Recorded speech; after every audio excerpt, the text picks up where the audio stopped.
নবী সাল্লাল্লাহু আলাইহি ওয়াসাল্লাম যে 4টি নদী রেখেছেন মেরাজে, তার একটি তো দেখলাম, আরেকটি হয়তো দেখতে পাবো ইনশাআল্লাহ। আসল যে দুটি জান্নাতে আছে আল্লাহ যেন সেগুলো আমাদেরকে প্রত্যক্ষ করার তৌফিক দান করেন।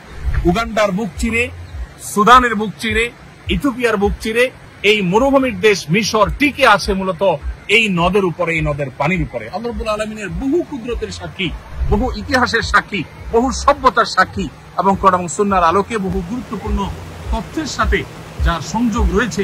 পানিগুলো কিন্তু বেশ স্বচ্ছ এবং পরিষ্কার এবং অনেক মাছ কিন্তু আমরা দেখতে পেয়েছি এখানে পানকড়ি তারা এখানে অবস্থান নিয়েছে, এটা তাদের মিটিং পয়েন্ট বলতে পারে। আসসালামু আলাইকুম ওয়া রাহমাতুল্লাহি ওয়া বারাকাতুহু। আলহামদুলিল্লাহ ওয়াসসালাতু ওয়াসসালামু আলা রাসূলিল্লাহ বাদ। সুপ্রিয় দর্শক শ্রোতা ভাই বোন, আমার পেছনে যে নদী আপনারা দেখতে পাচ্ছেন, এই নদীর নাম শুনেননি এমন কোন মানুষ হয়তো পৃথিবীতে খুব কমই আছে। এটা হলো সেই ঐতিহাসিক নীল নদ, যে নীল নদের কথা কোরআনে ইঙ্গিত করা হয়েছে, যে নীল নদের আলোচনা রয়েছে নবী করিম সাল্লাল্লাহু আলাইহি ওয়াসাল্লামের হাদিসে। যেই নীল নদের উপর দাঁড়িয়ে আছে পৃথিবীর অনেকগুলো সভ্যতা, যে নীল নদের উপর ভিত্তি করে নির্মিত হয়েছে মানব ইতিহাসের বহু বড় বড় ঘটনা। আমরা জানি কোরআনে কারীমে আল্লাহ রাব্বুল আলামিন মূসা আলাইহিস সালামের মাকে নির্দেশ করেছেন আনিকলিফিহি ফিত তাবুত ফাখলিফিহি ফিল ইয়াম, অর্থাৎ শিশু মূসাকে অত্যাচারী ফিরআউনের কবল থেকে রক্ষা করবার জন্য আল্লাহ তাআলা তার মাকে নির্দেশ করেছেন যে তুমি একটি কাঠের বাক্সে ভর্তি করে তাকে নদীতে ছেড়ে দাও। অনেক ইতিহাসবিদ এবং অনেক তাফসীরবিদদের মতে এটা সেই নদী যেটাকে আল ইয়াম বলে কোরআনে বোঝানো হয়েছে। এছাড়া বুখারী এবং মুসলিম একযোগে বর্ণনা করেছে যে প্রিয় নবী সাল্লাল্লাহু আলাইহি সাল্লাম মেরাজে আল্লাহ রাব্বুল আলামিনের অসংখ্য যে কুদরত তিনি প্রত্যক্ষ করেছেন, তার মধ্যে থেকে একটি কুদরত ছিল যে আল্লাহ রাব্বুল আলামিন তাকে 4টি নদী দেখিয়েছেন। যে 4টি নদী নবী করিম সাল্লাল্লাহু আলাইহি সাল্লাম প্রত্যক্ষ করেছেন মেরাজের রাতে, তার দুটি হলো বাতিনি বা অদৃশ্য, যে দুটি নদী প্রবাহিত জান্নাতে, আর দুটি নদী প্রকাশ্যে পৃথিবীতে প্রবাহিত। তার একটি হলো এই নীল, আরেকটি হলো ইরাকের ফুরাত। এবং এই দুটি নদী সম্পর্কে নবী সাল্লাল্লাহু আলাইহি সাল্লাম বলেছেন এই দুটি এবং জান্নাতে প্রবাহমান যে দুটি নদী, এই উভয় বরং 4টি নদীর মূল সূত্র হলো সিদরাতুল মুনতাহার গোড়া। কিভাবে সেখান থেকে এটি প্রসারিত হয়েছে, প্রবাহিত হয়েছে, সেটা একমাত্র আল্লাহ তাআলা ভালো জানেন।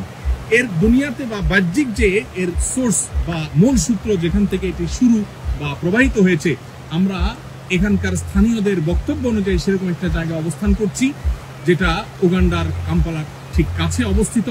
এখান থেকে এই নীল নদ প্রবাহিত হয়ে এই পানিগুলো চলে গিয়েছে এখান থেকে 6650 কিলোমিটার দূর পর্যন্ত।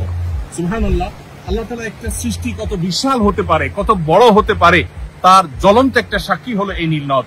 যে নীল নদের এক পাশ থেকে আরেক পাশ অনেক বেশি বড় নয়, কিন্তু এই পানিটাই প্রবাহিত হতে হতে উগান্ডার বুক চিরে, সুদানের বুক চিরে, ইথিওপিয়ার বুক চিরে সেই সুদূর মিশর পর্যন্ত চলে গেছে।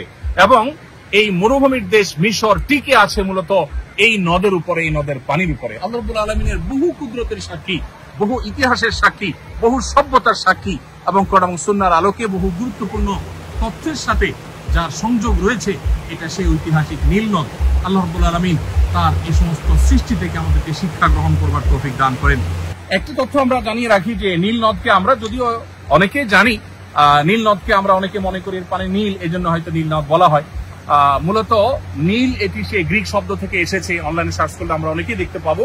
সেখান থেকে এটি ল্যাটিন আমেরিকান শব্দে রূপান্তরিত হয়ে সেখান থেকে ইংলিশে রূপান্তরিত হয়ে আজ সেটাকে নীল বলা হয়। এটি নীলজ থেকে শুরু হয়েছে, বিভিন্ন রূপান্তরের মধ্য দিয়ে পর্যন্ত এসেছে। গ্রিক ভাষায় নীলজ বলা হতো নদীকে, তো সেখান থেকে মূলত এই শব্দটা রূপান্তরিত হয়ে নীল নদে এসেছে। পানি মূলত নীল এমনটা নয়, কোনো জায়গায় স্বচ্ছ হওয়ার কারণে একটু নীলাভ হয়তো দেখা যায়, সেটা ভিন্ন বিষয়, কিন্তু এর সাথে কালারের কোনো সম্পর্ক নেই।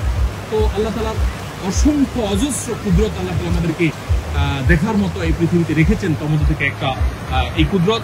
আমরা যদিও উগান্ডা এসেছি একটি দিনী প্রোগ্রামকে কেন্দ্র করে, আমাদের প্রবাসী বাংলাদেশি ভাইদের উদ্যোগে আয়োজিত একটি দিনী প্রোগ্রাম ছিল, সেখানে আমরা শরীক হয়েছি। সেখানে বাংলাদেশি ভাই বোনদের মিলন মেলায় পরিণত হয়েছে এবং সেখান থেকে আলহামদুলিল্লাহ আমরা এসেছি এই লেক দেখার জন্য, এই নদী দেখার জন্য।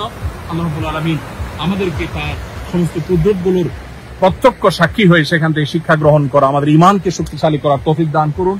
এই সেই নীল নদের পানি, যেটা হয়তো আমরা অনেকেই ইউটিউবে, সোশ্যাল মিডিয়াতে নানাভাবে আমরা হয়তো দেখে থাকবো, কিন্তু এর সাথে যে কোরআন এবং হাদিসের বর্ণনার যোগসূত্র আছে সেটা কিন্তু আমরা অনেকেই জানি না। পানিগুলো কিন্তু বেশ স্বচ্ছ এবং পরিষ্কার, মাশাআল্লাহ।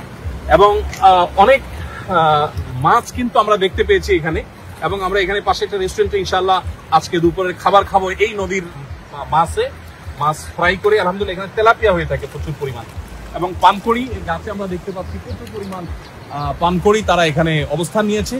এই নদীর পানি থেকে তারা রিজিক আহরণ করে তারা সেখানে সমবেত হয়, আবার এখান থেকে তারা চলে যায়। এটা তাদের মিটিং পয়েন্ট বলতে পারি। তো আল্লাহ তাআলার এই কুদরতের সাক্ষী হতে পেরে সত্যি আমরা অনেক বেশি আনন্দিত, গর্বিত। আল্লাহ রাব্বুল আলামিনের কাছে শুকর আদায় করি। এবং আমাদের সাথে আলহামদুলিল্লাহ টিম মেম্বারদের মধ্যে শেখ আব্দুল্লাহ সাইফুল্লাহ ভাই সহ অন্যান্য ভাই ব্রাদার যারা আছেন সবাইকে ধন্যবাদ। সবাই মিলে আমরা আল্লাহ তাআলার একটা কুদরতকে প্রত্যক্ষ করলাম, আল্লাহ কুদরতের সাক্ষী হলাম। আল্লাহ রাব্বুল আলামিন নীল দেখার সুযোগ দিয়েছেন, আল্লাহ যেন ফোরাত যেন দেখান। আর তার চেয়ে বড় আল্লাহর কাছে আবদার বা আল্লাহর কাছে দোয়া এবং দাবি হলো, আল্লাহর কাছে চাওয়া হলো, নবী সাল্লাল্লাহু আলাইহি ওয়াসাল্লাম যে 4টি নদী রেখেছেন মেরাজে, তার একটি তো দেখলাম, আরেকটি হয়তো দেখতে পাবো ইনশাআল্লাহ। আসল যে দুটি জান্নাতে আছে আল্লাহ যেন সেগুলো আমাদেরকে প্রত্যক্ষ করার তৌফিক দান করেন। জাযাকুমুল্লাহ খাইর। আস-সুন্নাহ ফাউন্ডেশন, উম্মার স্বার্থে সুন্নাহর সাথে।